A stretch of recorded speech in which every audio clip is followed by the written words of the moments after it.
welcome to an audio-only podcast show I'll start doing this year, titled Film Shocks with Hitchcock, and it's going to be my year-long journey with the master of suspense.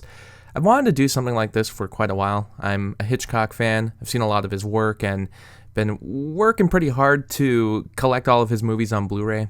If anybody keeps up with the home media releases of Hitchcock, you know that they're all over the place. Many companies have released his films, and a lot of them have taken a while to get on Blu-ray, but in recent years, they're pretty close to releasing just about every Hitchcock film on Blu-ray. There's some minor exceptions, including today's episode, but at the moment, I actually have nearly everything he's ever done on Blu-ray. And if I don't, I have it on some other format. I still have some Criterion releases that were on Laserdisc for a couple of his movies that I'll be viewing in the coming months.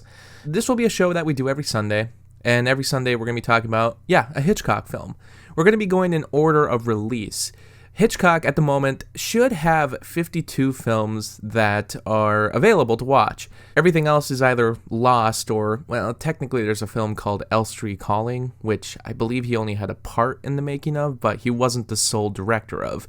We will be discussing that film in some capacity, but at the moment, we're just going to stick to the films that he solely directed, the ones that aren't lost and are available to view. And it just so happens that there's 52 of them, so there's 52 weeks. So by the end of the year, we should have gone through every single Hitchcock film. But of course, as we're going through release history, we're going to be starting with some films that come from the 20s. I mean, we're going from the 20s all the way to the 70s. Hitchcock had a long career in film.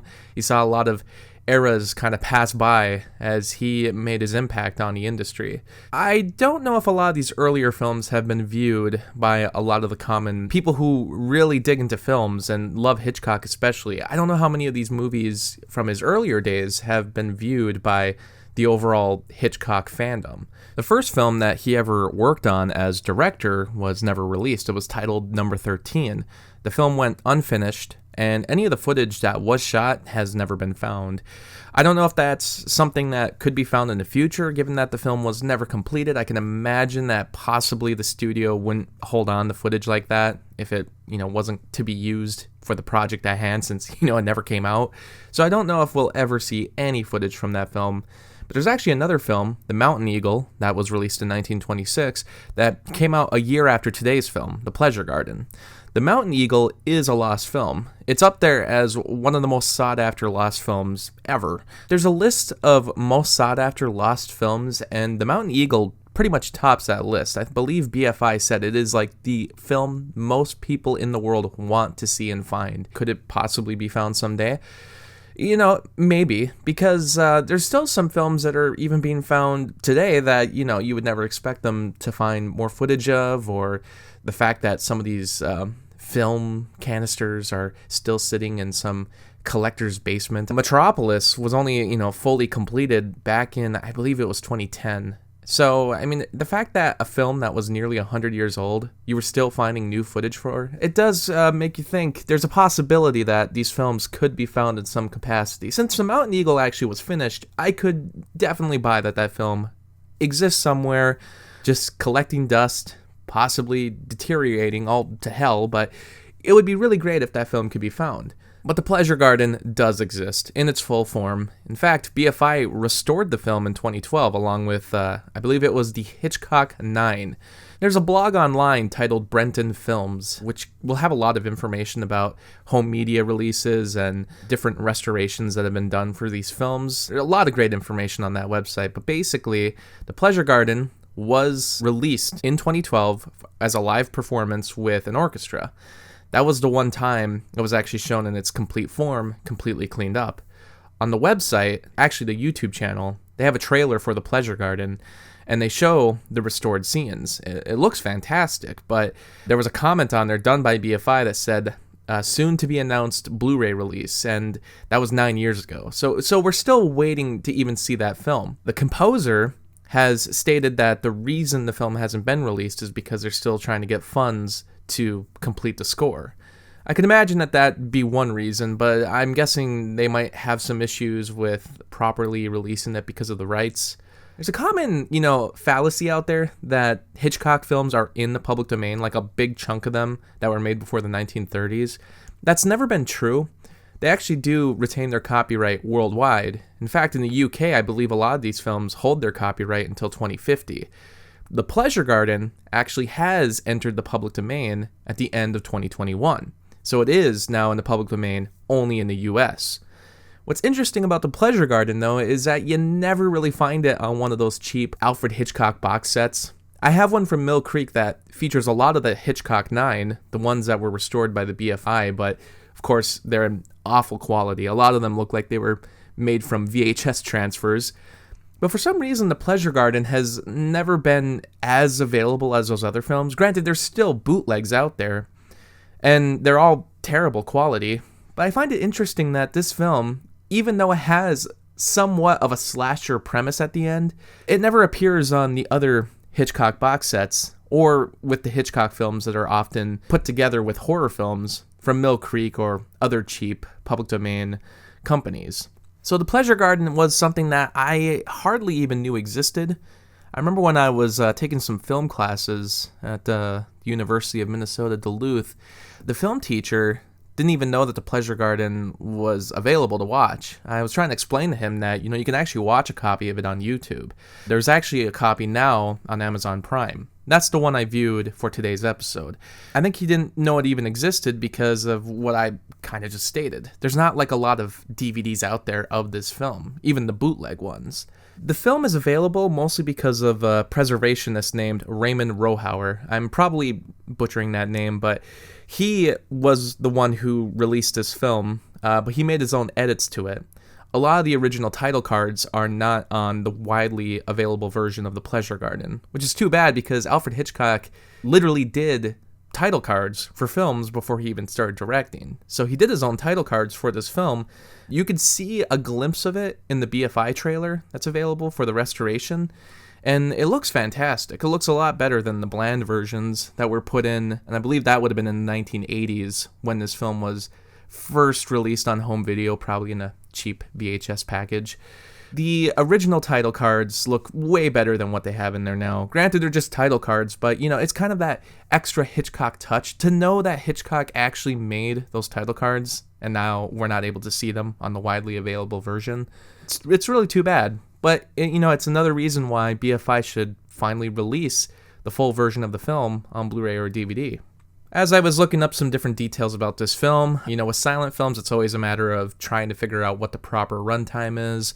Usually they base it on frames per second, but they usually list the film in how long the film reels themselves were. They would list them in feet. That would give you an idea of how long the film actually is, like literally know how long it is. But depending on the frame rate, the film can run 90 minutes, 75 minutes. In this case, the one I watched was 60 minutes.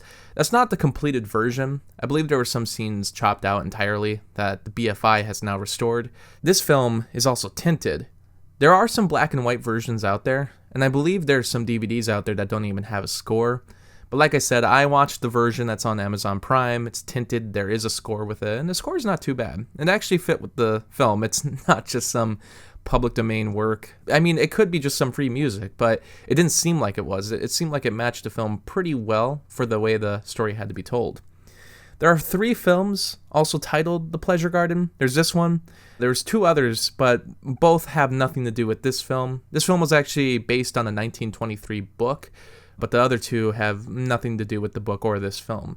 There's a 1961 film that was actually written by Ingmar Bergman, and it's a comedy. So that alone kind of gets me interested to check that one out. But as I said, this was based on a book, and the film itself is, technically it's considered a 1925 film, but it didn't get an actual premiere until 1926, if you would even call it a premiere. It was available in London for, I believe, a short period of time, and didn't get widely released in the UK until 1927.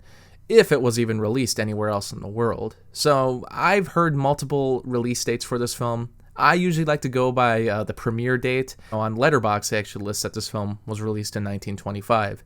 Whatever the case, this is his first completed film. Not the first one he tried to direct, but it is his first completed film that didn't really get viewed until his third film that was fully completed, The Lodger, was released in 1927. So that's probably why it gets associated with the 1927 date a lot. But now if we want to get into the actual story of the film, this is, of course, the 1920s, and it's about a show that's literally called The Pleasure Garden. It's just some kind of dancing review show, a bunch of girls dancing. We see a lot of legs for the 1920s, and a lot of old men enjoying the girls. The opening of the film is actually pretty interesting. Like, as a way of being shot, you can actually see a lot from the opening of what Hitchcock would bring to his later films, just about perspective and interesting shots. We see the opening staircase of the girls running down it, and we see in the crowd the old men looking on, and one guy uses his binoculars to get a closer look, and we actually see that perspective. So a lot of that stuff, a lot of those film techniques are seen right from the beginning. You can already tell that Hitchcock knows the basics of filmmaking and knows how to tell the story visually. But to get into the actual story, there's this lady named Jill with very little cash that gets stolen. This character, by the way, we never see again. He's just on the street. He's just a typical burglar. He's with a friend and he's looking on like, ooh, I'm gonna just steal from this girl's purse. Watch this. It's very silly. But once she goes into the review show, she sees that she's lost all her money, and she pretty much has nowhere to stay that night. She is accompanied by another woman named Patsy. Patsy works at the show. A lot of men admire her at the show. And she invites Jill to stay at her apartment, actually, until she can kind of be on her own. So in the meantime, Jill joins the show, and she's an incredible dancer. She impresses everyone. They offer her £5, to which she replies, no, I'll take 20. I kind of like that right from the beginning, Hitchcock had more interesting roles for women in his films. That was kind of something he always had in his work, was that the women weren't always just meant to be love interests. They actually had, character. They kind of fought for what they wanted. And, in this film, it's kind of the same thing, even for being the 1920s. Granted, a lot of it is riddled with cliches. I won't give the movie too much credit because it's a lot of the standard of what you'd kind of see in films during that time. But I think overall, though, it's interesting that they actually had more character than I was expecting, even from Hitchcock, just given that this was his first film. It technically breaks the Bechdel test, too, because they actually have a conversation that has nothing to do with a man. So what do you know? Something from the 1920s can do that, I guess, if that's something you're looking to grade the film on. But anyway, when she stays at the house, you find out Jill has a fiance. The actor is actually named Jon Stewart, which is kind of funny. Not, obviously not the Jon Stewart we're all thinking of. This Jon Stewart actually did star in Superman also. I didn't go into detail about which character he played in Superman, but it's always kind of cool when you find out someone who worked in the 1920s has film roles going all the way to the 1970s. Similar to Hitchcock, how he was directing films from the 20s all the way to the 70s.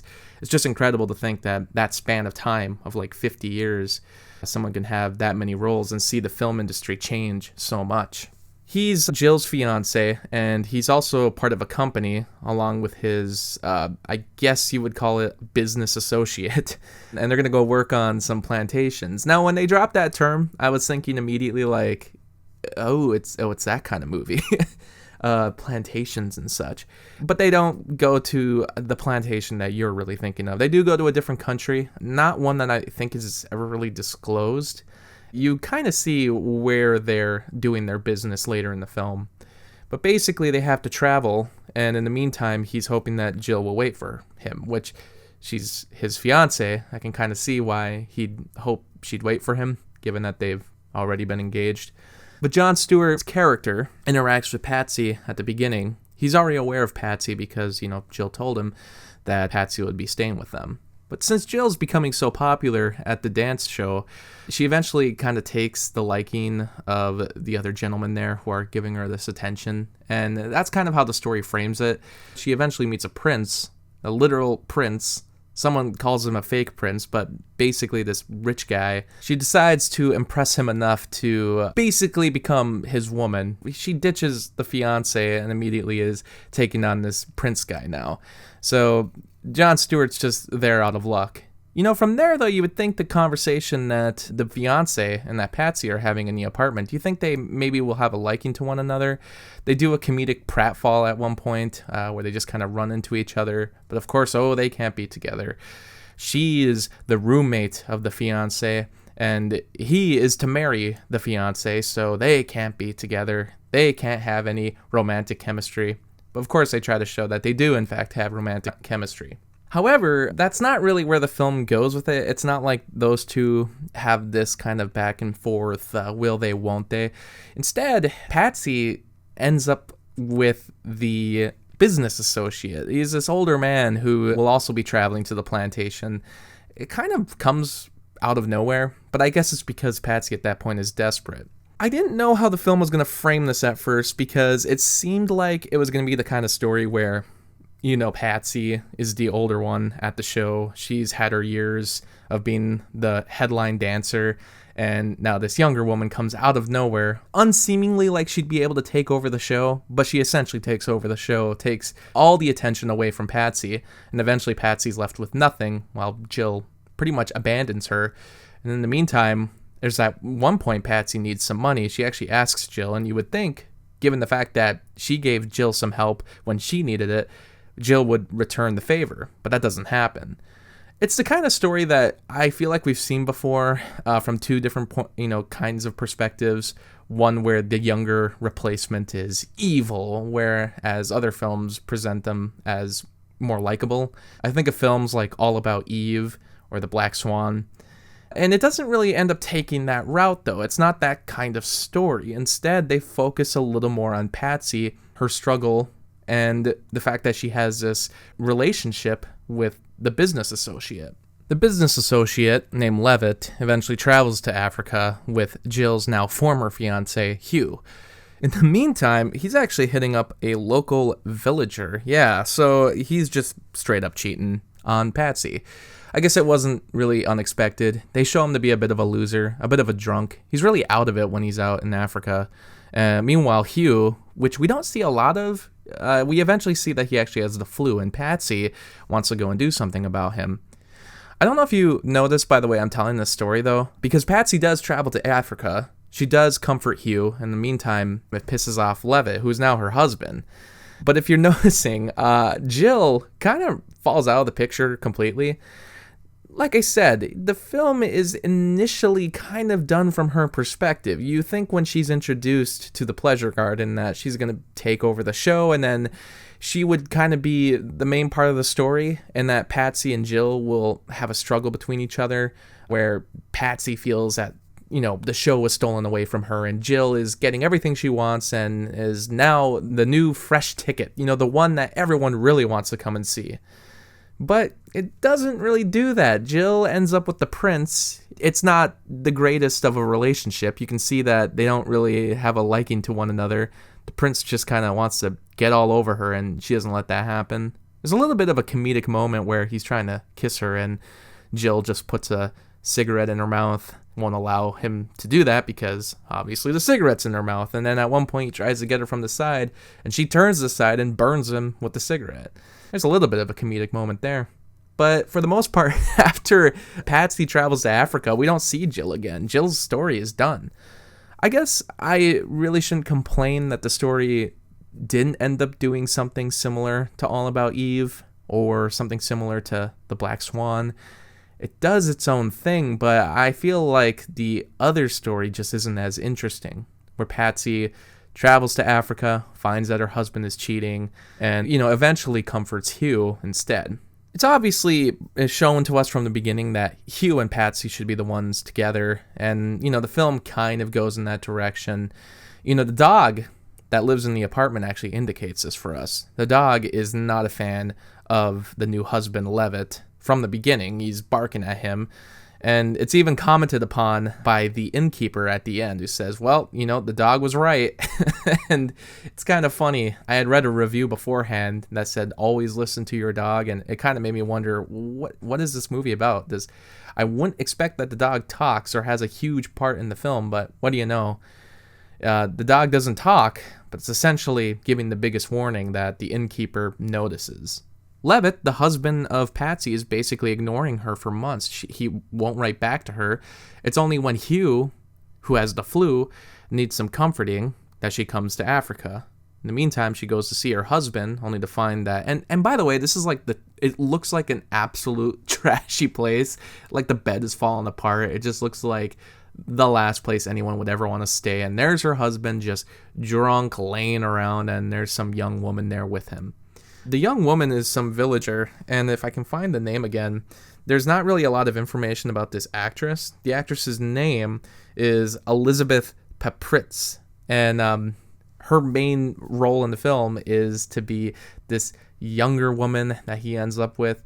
They don't portray her as some cliched kind of sexist version of a seductress, some kind of homewrecker or something like that. No, it kind of shows it that they already had a relationship beforehand, and this woman obviously had no idea that he was married, or that he got married in the time that he had been at the plantation and has come back. Of course, so he gets caught, and in a drunk rage, he decides to dispose of the real problem, and he murders this young villager. It's kind of crazy because it comes out of nowhere, but you're thinking, well, I'm watching a Hitchcock film, even though this is 1925. I guess I'm not shocked that Hitchcock would go this route. He drowns her in the water. It's actually a pretty well done shot where her hand is just flailing in the water, and this was before there was any kind of Hays Code or anything. Even though this film wasn't in the US, I feel like films from the 1920s in general got away with a lot more than films that were released in the 30s and 40s. We see some women undress, not fully. Obviously, we're not seeing anybody naked on screen, but they do imply it enough. You actually see most of the top of someone's body, but you don't see them fully unclothed beyond that part of the frame. You see them tossing their clothes in piles, which is kind of an interesting way to imply that they are, in fact, getting naked right now. Two women in the same room, nonetheless, so way to go, 1920s. But in the instances of people getting killed, they don't really try to hide it too much. You see blood on the frame, even though it's just on someone's shirt, and you're like, oh no, they must be dead. Yeah, because they just put a little red splatter on his shirt. And as everybody gets shot in films, they stand there for a couple minutes before they properly fall over. But when this villager gets murdered, it's you see them underwater, actually, which is kind of cool that they got an underwater shot in the 1920s. Drowns her, you see her hand flailing, and then that's it. And he kind of goes on a rage from there, because after he catches his wife kissing Hugh, he decides that he's going to go and take care of Hugh as well. It's kind of unfortunate because Hugh thought that Jill was going to be the one coming to comfort him, but it's actually Patsy, which he is surprised about, but he doesn't seem disappointed in. Thought it was kind of interesting that they commented in a slight way that Hugh confuses Patsy for Jill, because honestly, throughout the film, given that they had similar hairstyles, they were kind of the same height, they're both white, I kept confusing these ladies at the beginning. If you're not keeping very close attention, I think it'd be very easy to confuse these two main leading ladies. At the end, when they kind of comment that Hugh confuses them both, I'm like, maybe it was done on purpose then. But of course, it could also be the fact that the film isn't a cleaned up version of the movie. So, like I've said a lot about public domain films in the past, if they don't have a nice enough transfer, I'm going to very easily confuse some of these characters, because a lot of the times they all dress the same, they all have the same kind of hairstyles, and I've done it a lot with public domain films, mostly because that scratchy transfer, you just can't really see the difference between the characters. You think though, like with him killing this villager and then going on a drunk rampage after that maybe he's gonna murder someone else and maybe someone's gonna stop him, but they also decide to add some hallucinations. You actually see a ghost of the villager, which is coming after him in the house. Patsy locks him in this room and tries to avoid him, but in the meantime, he's told by this ghost that he has to murder Patsy, otherwise this ghost will haunt him forever. So he grabs a sword and, attempts to kill her, only to be shot. She is saved in the end. So I guess, and by the way, it's not like Hugh saves her, because of course, I guess that wouldn't make sense because he has the flu, but it's instead this random plantation manager that kind of comes out of nowhere and saves the day. And it's like, hooray, cool. Who's this guy? Hugh does end up on his feet at the end, and they embrace, and, the film just kind of ends there. There's not really much left to the story after that. Overall, Hitchcock's first film, it's actually not that bad for a first film, and for something that's from the 1920s. and something that, to be honest, I had no idea what it was going to be going in. But I actually did have some enjoyment out of this, just out of the way that you can see a lot of filmmaking techniques from the beginning. However, the story, I don't really understand why they had to have two ongoing storylines with two different women, one that pretty much gets dropped halfway through. And I thought that angle would have been pretty interesting if they would have done something more like All About Eve or The Black Swan or films of that nature.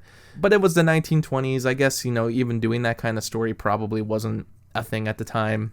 And instead, they kind of turned it into a will they, won't they romance movie, of people falling in love with the wrong person, ending up with the wrong person, marrying the wrong person, infidelity, cheating, murder. It starts to really become what you expect from a Hitchcock film. But from the first act, I just didn't really understand why they had this split storyline between Jill and Patsy. Jill's role in the film just goes underwritten by the end because you don't really see her.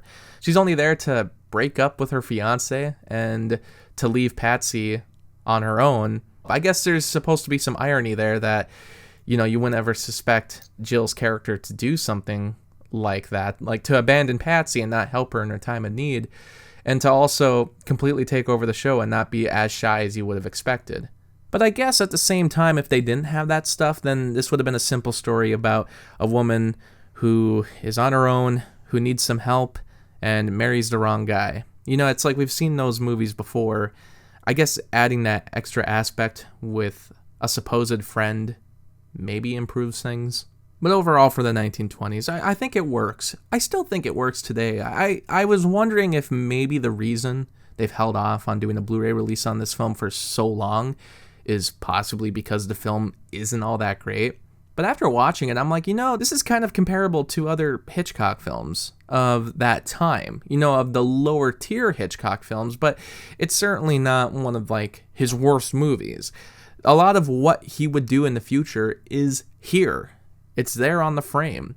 And I think it's worthy of seeing that restored version. At this point, I would have no problem watching this film again. And I hope they do it soon because, I think there's a lot to kind of study in this film as a comparison to other Hitchcock films. Not really as the general film goer. I don't think you would find that much in this film to admire or enjoy. The 60-minute version is a quick watch, but I'm assuming once they release it on Blu-ray, it's going to be that longer version. Tons of other Hitchcock films you could see instead of this if you need something of this similar quality.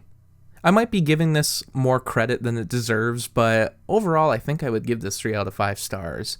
It's a good time. I will say, it's a good hour-long watch.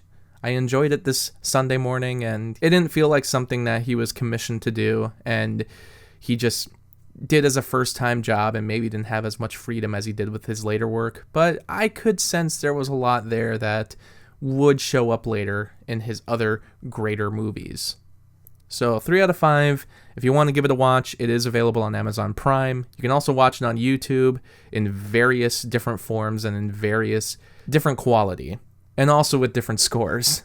As far as talking about The Mountain Eagle, which tops the list of BFI's 75 most wanted missing films, I can't really comment on it, given that we don't really know much about it beyond some of the plot details and the fact that it was released in 1927. Again, well, the film actually premiered in 1926, but was fully released in 1927. But if we also include the fact that The Pleasure Garden didn't get a proper wide release until 1927, these are all, along with the upcoming films, 5 movies that Alfred Hitchcock had released in 1927, which is kind of insane.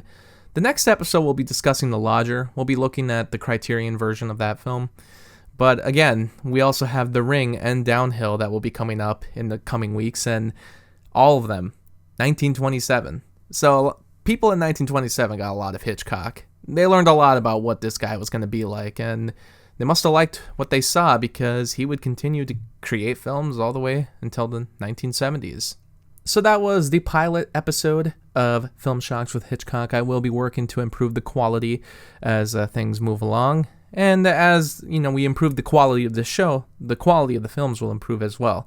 I don't know what to expect with some of the future episodes. I haven't decided yet if I want some people to join in to discuss the films, depending on which one we're watching.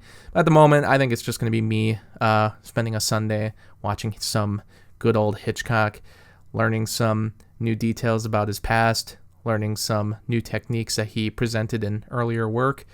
And the best part is I finally have an excuse to watch every single Hitchcock film. So, thanks for joining me in this episode, and we'll see you next week. This concludes my part of the program. Next time, I shall return with another story.